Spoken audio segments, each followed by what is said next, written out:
este sería el Mesías.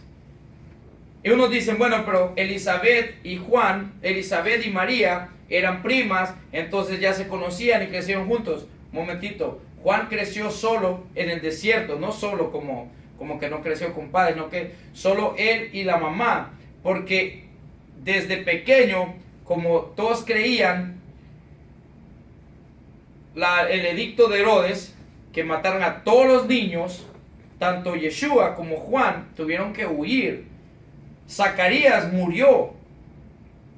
Ese es el que dice Jesús.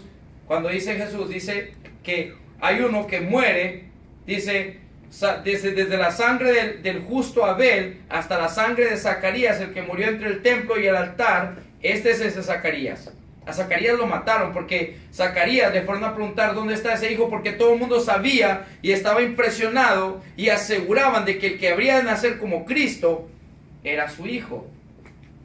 Porque él se quedó mudo, como el ángel le dijo, habló con él, se quedó mudo, y cuando escribió comenzó a profetizar. Elizabeth ya era vieja de edad, no podía parir, pero parió este hijo, entonces era un hijo extraordinario.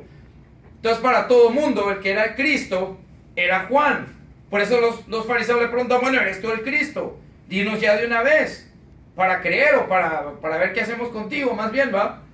Entonces, ¿qué resulta? Esta situación está así. Entonces Juan creció fuera de Yeshua. Juan no conocía a Yeshua, porque Juan creció en el desierto. De allá fue llamado para que la palabra se cumpliera. Clama la voz que está en el desierto. ¿Quién estaba en el desierto? Juan, comiendo langosta y fiel silvestre. Todo el mundo cuando escucha que comía langostas, imagina que tenía algún camarón. No, langostas son a los que nosotros conocemos como saltamontes, pero son grandes. ¿Verdad? Esos saltamontes lo que comía el saltamontes, comía el silvestre, no un camarón. Para que no nos confundamos. Entonces dice, yo no le conocía, mas para que fuese manifestado a Israel, por esto vine yo bautizando con agua. Dice, también dio testimonio diciendo, vi el Espíritu que descendía del cielo como paloma y permanecía sobre él. Dice, y yo no le conocía, pero el que me envió a bautizar con agua, aquel me dijo, este es el versículo 33, sobre quien veas descender el Espíritu y que permanezca sobre él, ese es el que bautiza con el Espíritu Santo. Dice, y yo le vi y he dado testimonio de que este es el Hijo del Elohim.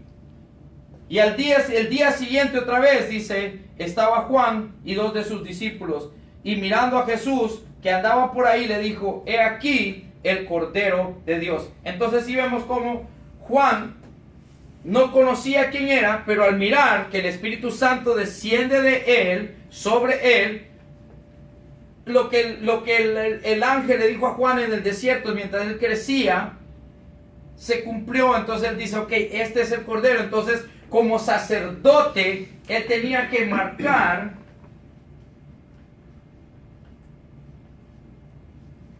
al Cordero de Pesach. Entonces Juan acababa de marcar y establecer que Yeshua es el Cordero. Justamente cuando Yeshua comienza su ministerio, porque Yeshua comienza su ministerio en el bautizo. Cuando él es bautizado, el Espíritu Santo llega sobre él, y ahí él es llevado al desierto, y cuando él regresa, dice, en el poder del Espíritu, fue cuando él comenzó su ministerio. Entonces, desde ese entonces ya Juan lo había presentado como el Cordero del Elohim que quita el pecado. Dice, yo le vi y he dado testimonio de que este es el Hijo de Dios. Dice, el siguiente día otra vez estaba Juan y 2 de sus discípulos, y mirando a Jesús que andaba por ahí, dijo, he aquí el Cordero de Dios. Lo oyeron hablar los 2 discípulos y siguieron a Yeshua. Y volviéndose Yeshua, viendo que le seguían, les dijo, ¿qué buscáis? Y ellos le dijeron, Rabí, ¿verdad? ¿Dónde moras? Y él vino y les dijo, seguidme y ven. El punto es como Juan, el sacerdote, Juan declara el Cordero de Pesach. Entonces Juan no solo venía a preparar el camino, esa era la manera en que Juan estaba preparando el camino. Esa era la manera en que Juan estaba preparando el camino. ¿Por qué? Porque él estaba marcando quién era el Cordero que habría de dar redención al pueblo por los pecados. Esto es importante que nosotros comprendamos cómo funciona esto. Hay muchas más cosas más profundas que hay que entender, pero por el momento nosotros tenemos que entender cómo funciona el verdadero arrepentimiento. ¿Qué es el arrepentimiento? Mientras nosotros no tengamos un concepto correcto de lo que es pecado, no podemos tener un concepto correcto de lo que es arrepentimiento, porque arrepentirse es apartarse del pecado. Por esa razón Yeshua vino a morir en la cruz, en el Calvario, en el madero, para redimirnos. ¿Para qué? ¿Para que regresemos a lo mismo? No, para que seamos una nueva criatura, como lo establece en 2 de Corintios. Una nueva criatura somos. Pero si nosotros no sabemos qué es la creación vieja que éramos, ¿cómo vamos a poder ser una nueva creación si seguimos atados a las mismas cosas? ¿Verdad? Entonces es necesario comprender esto. Y es necesario comprender así, de esa misma manera, el ministerio de Yohanan el Inmersor. Yohanan el Inmersor, Juan el Bautista. Y al principio le estaba explicando algo. Juan literalmente nunca tomó a alguien para hacer un acto así. Eso no tenía no existía en medio. Más ante un judío, que otro judío lo agarrara y lo metiera en el agua, eso no tenía precedentes. Al contrario, lo que Juan hacía, Juan estaba en el banco de la orilla del agua, llamaba a las personas y cada quien iba, se sumergía y se levantaba, ¿verdad? Y nosotros miramos ese mismo testimonio en el mismo versículo que leímos, donde Juan, no dice que Juan tomó a Yeshua y lo metió al agua, al contrario, dice que cuando Yeshua, él salió del agua, habla claro, dice, cuando él salió del agua, el Espíritu, vi el cielo abrirse como para que descendiera el Espíritu Santo. Y esas son las cosas que nosotros muchas veces, cuando nosotros leemos las Escrituras, no ponemos atención a estas pequeñas minusculeces, pero que a la hora de la hora sí son importantes.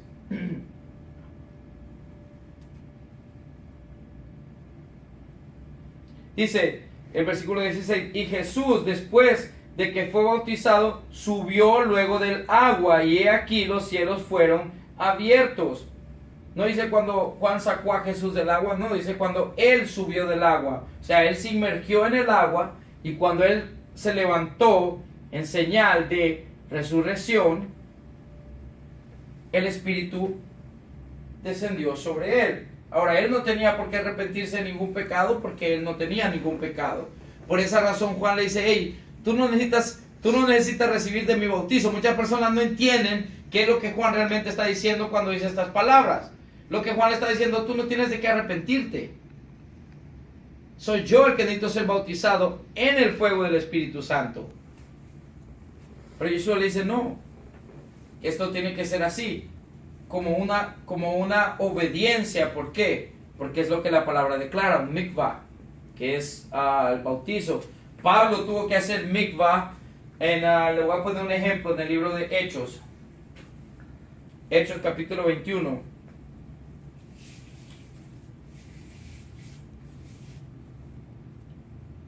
Hechos capítulo 21, versículo 20.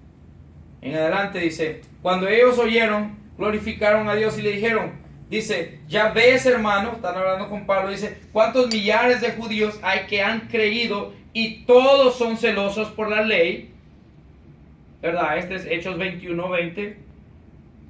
Dice, pero se les ha informado en cuanto a ti, esta es una falsa acusación en contra de Pablo, dice, que enseñas a todos los judíos que están entre los gentiles a apostatar de Moisés. En otras palabras, apartarse de la ley, diciéndoles, dice, que no circunciden a sus hijos y no observen las costumbres. ¿Qué hay pues? Le dice, la multitud se reunirá de cierto, dice, porque oirán que has venido. Haz pues esto que te decimos. Dice, hay entre nosotros 4 hombres que tienen obligación de cumplir voto. La persona que lee esto, si no tiene un conocimiento en cuanto a qué es lo que se está hablando aquí se está hablando un voto del templo. Este se le conoce como el voto del nazareno, del nazareo. Es un voto que iba al templo, se rapaban, tenían el pelo, iban y hacían 7 días o algo, de lo que fuera, el tiempo del voto que fuera, tenían que traer cada uno de ellos un cordero. Cada uno de ellos tenía que traer un cordero para que llevárselo al sacerdote para que lo sacrificara. Ya ven lo que está sucediendo. Y Pablo está haciendo esto. Mira lo que dice: haz pues esto que te decimos. Hay 4 entre nosotros, dice, hermanos, que tienen obligación de cumplir voto. Tómalos contigo. Purifícate con ellos. Purifícate es la palabra. Es lo que les estaba diciendo. Mikvah. Purifícate con ellos, o sea, bautízate con ellos. ¿Por qué en ese caso los traductores no utilizan la palabra bautizo? No, sí existía. En el griego dice bautizo. Ese mismo versículo en griego dice bautizo. Hazte bautizo con ellos. Porque no quieren presentar lo que la realidad es. El mikvah era algo que estaba establecido y que se hace varias veces. Es más, cada vez que entraban al templo tenían que hacer mikvah. Tenían que hacer purificación. Entonces mira lo que dice aquí, dice: tómalos pues contigo, purifícate con ellos y paga sus gastos para que se rasuren la cabeza y todos comprendan. Oiga bien, aquí Pablo, si Pablo estaba enseñando en contra de la ley de Dios, y si Pablo estaba enseñando a los judíos a que no circuncidaran a sus hijos, Pablo no tenía por qué hacer nada de esto. Él simplemente dijo: bueno, yo estaba enseñando eso, es lo que yo enseño, y ya. Yo no estoy aquí para decir otra cosa. Pero mira lo que dice, mira lo que le está diciendo a Pablo. Dice: tómalos contigo, purifícate con ellos, paga sus gastos para que se rasuren la cabeza y todos comprendan que no hay nada de lo que se ha informado acerca de ti, sino que tú también andas ordenadamente guardando la ley. Versículo 25 dice: pero en cuanto a los gentiles que han creído, nosotros les hemos escrito determinando que no guarden nada de esto, del voto nazareo y de lo que él está presentando ahí, ¿verdad? Dice que no guarden nada de esto, solamente que se abstengan de lo sacrificado a los ídolos, de sangre, de ahogado y de fornicación. Esto es lo mismo que encontramos en Hechos capítulo 15. Una carta anterior. Dice: entonces Pablo tomó consigo a aquellos hombres al día siguiente, dice, habiéndose purificado con ellos, o sea que se bautizó con ellos, entró en el templo, dice, para anunciar el cumplimiento de los días de la purificación, cuando había de presentar la ofrenda por cada uno de ellos. Y aquí es donde la cosa se le complica a Pablo, porque llega toda la multitud y empiezan a acusarlo de que él estaba enseñando en contra de la ley de Moisés. De aquí esto es lo que se le conoce como Pablo en juicio. Del 21 al 25 al 26, todos los capítulos hablan acerca de cómo Pablo fue puesto en juicio y cómo Pablo se defendía y establecía que él nunca enseñó a nadie en contra ni de la ley de Dios, ni enseñar en contra de lo que Moisés había enseñado, que es palabra de Dios, ni en cuanto a que no circuncidaran a nadie. Y la mayoría de personas toman esto siempre fuera de contexto en base a la carta de los Gálatas, pero la carta de los Gálatas es una respuesta directa al libro de los Hechos capítulo 15. Son las cosas que nosotros siempre tenemos que estar conscientes cuando nosotros leemos la palabra. Tenemos que tener un contexto bíblico y tenemos que tener un conocimiento de que ahorita, en la era en que nosotros vivimos y la era que esto pasó, no era lo mismo. Cuando Pablo estaba pasando esto, el templo estaba vigente, todavía se hacían sacrificios, aún después de que Yeshua vino y murió y resucitó. Y dicen: pero ¿cómo es eso? Sí, es que él no vino a abolir ni a quitar nada. Él cumplió lo que era necesario, porque los sacrificios enseñan a él. Lo que él está diciendo es: esto es una foto de lo que yo hago. Es como, vamos a suponer, yo nací en septiembre 2, ¿verdad? Mi cumpleaños, cada cumpleaños que yo paso, nazco de nuevo. No, solo es un recordatorio, un memorial del día en que yo nací. Literalmente los sacrificios son un memorial. Primero eran una foto, eran una sombra de cosas que tenían que tomar lugar. Por ejemplo, las primeras 4 fiestas, una foto de las cosas que tenían que tener lugar. De las 4 fiestas, hoy solo es una conmemoración de lo que ella tomó. Aún Yeshua le dijo a sus discípulos, hagan esto, después de que yo me vaya, sigan haciendo esto, como conmemoración a mí. Primero era una foto de lo que había de pasar, ahora lo hacen como una conmemoración. Y en las fiestas venideras, ¿verdad?, se sigue haciendo. ¿Por qué? Porque es una foto de las cosas que han de venir. Bueno, espero que esta enseñanza haya sido de bendición y que podamos entender qué es arrepentimiento y cómo es que nosotros nos arrepentimos y de qué nos arrepentimos. Si nosotros no comprendemos de qué nos estamos arrepintiendo y qué es arrepentimiento, podemos pasar toda una vida caminando pensando que estamos haciendo lo correcto ante Dios sin ni siquiera habernos arrepentido. Nos arrepentimos de pecar y el pecado es transgredir la ley, pero si continuamos transgrediendo la ley, no hemos entrado en el nuevo hombre. No estamos en lo que Yeshua llama la nueva criatura. El viejo hombre no ha muerto, sino que seguimos atados a él. El viejo hombre mío era aquel Marvin que quería desobedecer, celebrar Navidad, celebrar lo que fuera, fornicar, transgredir, hacer lo que fuera, todo lo que era contrario a la ley de Dios. El nuevo Marvin ya no quiere hacer eso porque el Espíritu Santo que mora en nuestras vidas nos guía a lo correcto. Porque ese es el propósito del Espíritu Santo, de guiarnos a la obediencia plena a lo que Dios ha establecido. El Espíritu Santo jamás va a guiar a un hombre a mentir, a robar o a hacer algo por el estilo que sea contrario a lo que Dios establece. Bendito y amado Padre Celestial, te damos gracias por este tiempo. En el nombre de tu Hijo amado Yeshua. Padre, sabemos que tú nos has dado salvación a través de tu Hijo amado.